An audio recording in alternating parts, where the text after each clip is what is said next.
Welcome back to Quick Business Tips. I'm Jennifer Swineford, and today we are talking about a moment that every single business owner that I know kind of dreads.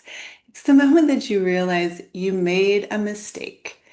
There was some kind of service failure, something went wrong, but no matter what it was, one thing is for sure, your client is unhappy.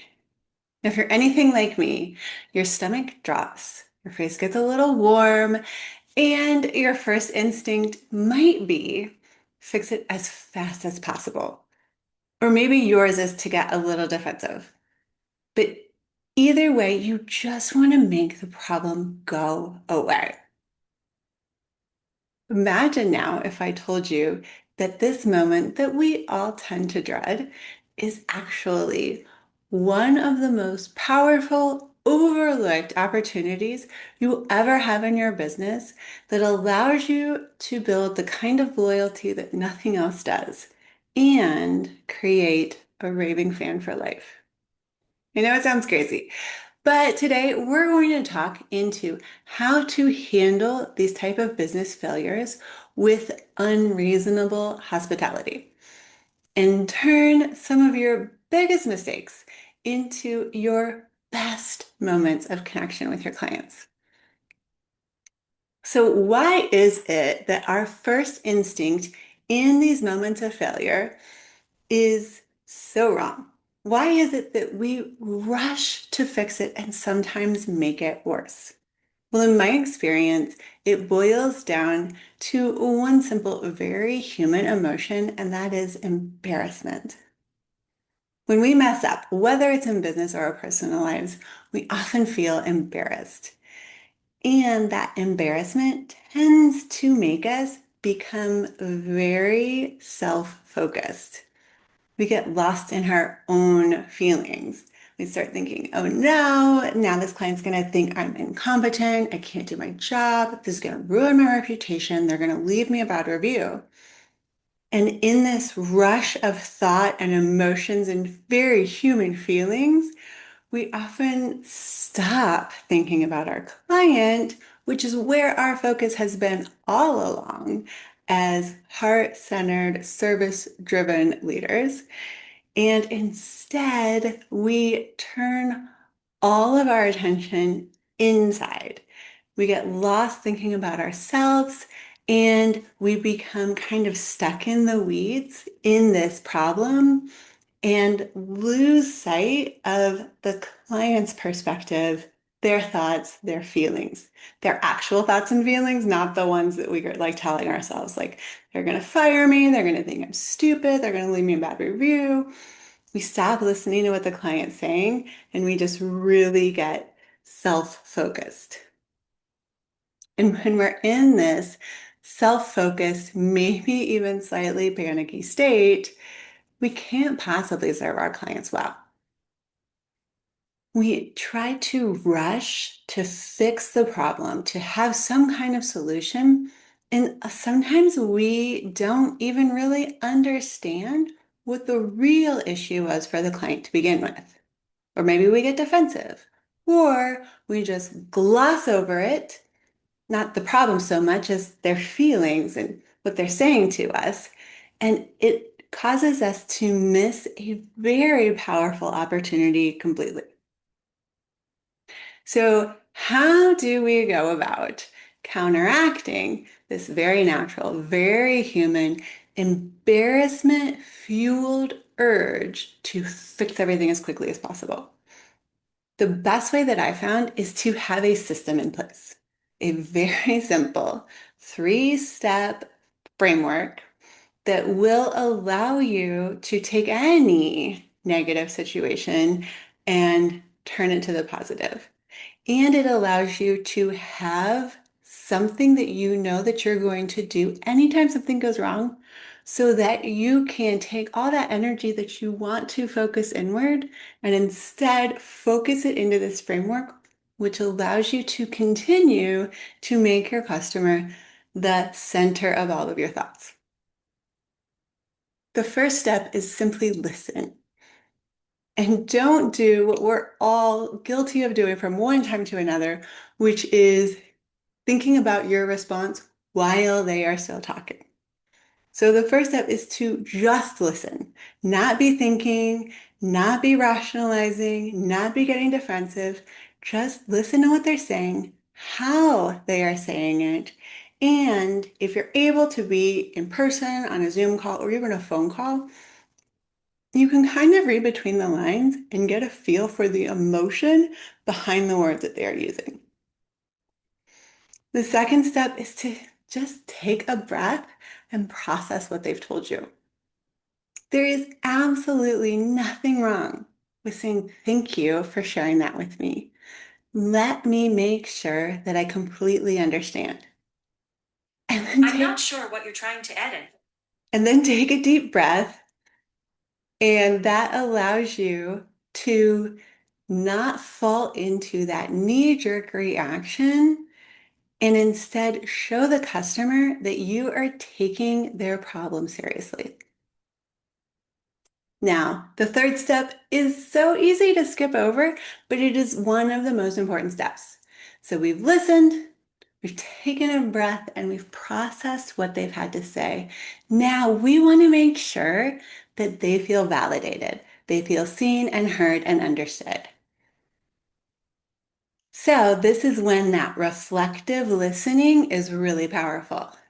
Something like, okay, so what I'm hearing is that you felt frustrated or disappointed when X happened because you were expecting Y. Does that sound right? And it's really important to start with what I'm hearing. Does that sound right? That those two parts need to be the cookie that is the Oreo, and then the cream in the middle is whatever went wrong, right? And by doing it this way, you make sure that the customer feels heard and understood before anything else. And maybe what you need to do before you make a statement like this is to ask some clarifying questions to get to a point where you feel like you can make the Oreo sandwich. Okay, what I'm hearing is, does that sound right? This framework allows you to remove yourself from your own mental mess, from your own emotions, and it puts yourself in your client's shoes. And it allows you to really see the situation from their standpoint. Now, listening, processing, and making your client feel heard is great. It's above and beyond what most businesses are going to do, but you're still going to have to fix the mistake. And a simple fix, that's good service. That's baseline. That's what's expected. But when we aim for unreasonable hospitality, we want to take this negative situation and turn it so positive that they become a loyal fan for life. Now, there is a fantastic story from Will Guidara and his book, Unreasonable Hospitality, that perfectly illustrates how a business went about this. A woman wrote a bad review for a restaurant called BJ's. And this was way back when I think they had like 3 stores open. She was super unhappy. She didn't like the food. She didn't like the service. She didn't like the atmosphere. She even went so far as to say she knew she should have gone to Cheesecake Factory because she always has a good time when she goes there. They always have good service, and the food is always the way she likes it. So, what did BJ's do? Well, first, they credited her meal back. That's the baseline. That's what everyone expects when you tell someone that, it's not what I expected it to be, right? A credit of some kind. But then they took that step to the unreasonable hospitality and they sent her a handwritten letter along with a gift card, not to BJ's, not come back and let us try again. They sent her a gift card to the Cheesecake Factory. And in this handwritten letter, they told her I'm so sorry that you had this experience. It's not what we want our customers to have. We want you to have a great time. So we are sending you to the Cheesecake Factory so you can get the food that you expect, the service that you expect, and have a wonderful experience there. Now, picture doing this for a second. They didn't just solve the problem, which was credit back. You shouldn't have to pay for something that you didn't like. They solved this woman's problem. She wanted to have a nice meal out. She wanted to have the experience that she expected. And in order for them to really tell her that she was heard, they went so far as to give her a gift card to a direct competitor. Now, I don't know about you, but that would be a difficult pill for me to swallow.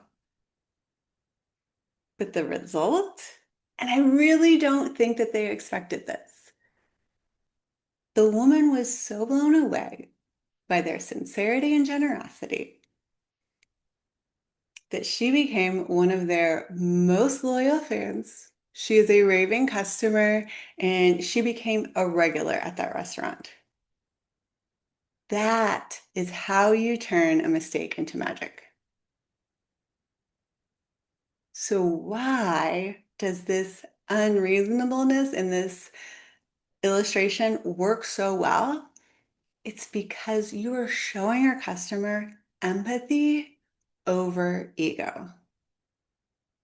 Because that embarrassed feeling that we feel when something doesn't go the way we expected, and it makes you feel like you look bad in front of your customer, it's all about ego. We start worrying about our reputation, how our business is going to look, how the customer is going to perceive us and the work that we do.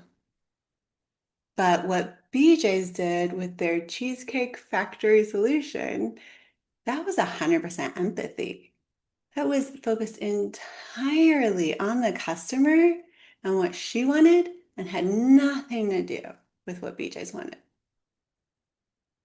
And when you handle your next problem with this level of care and understanding, you will show your client that your commitment to their happiness is far more important than your own pride.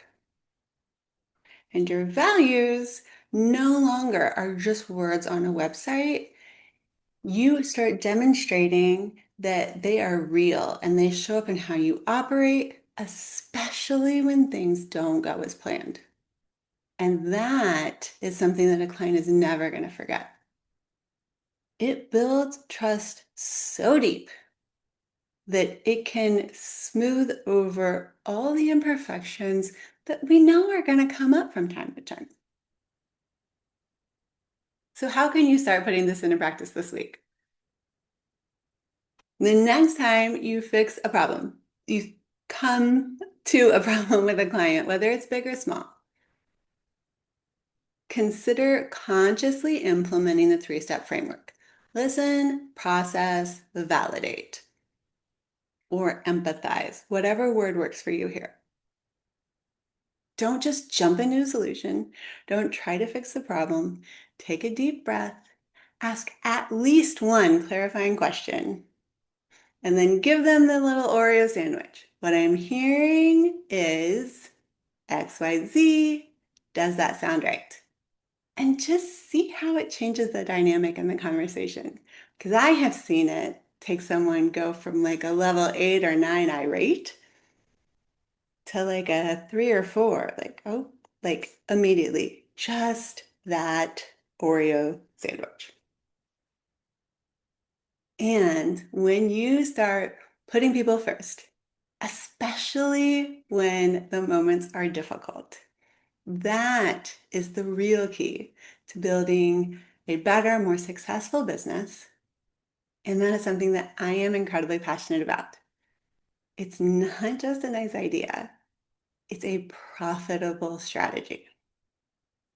And because I'm so passionate about this, I have created a free guide for you.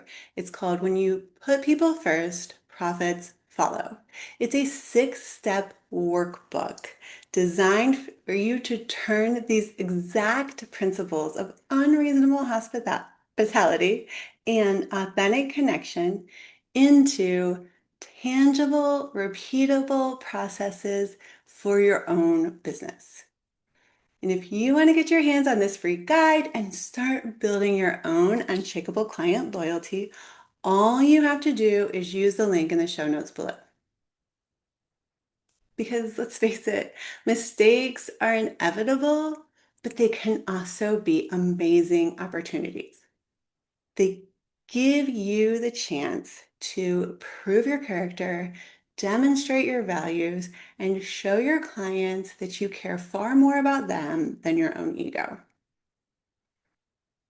Until next time, keep leading with your servant's heart, embrace your imperfections, and keep striving for your own limitless impact.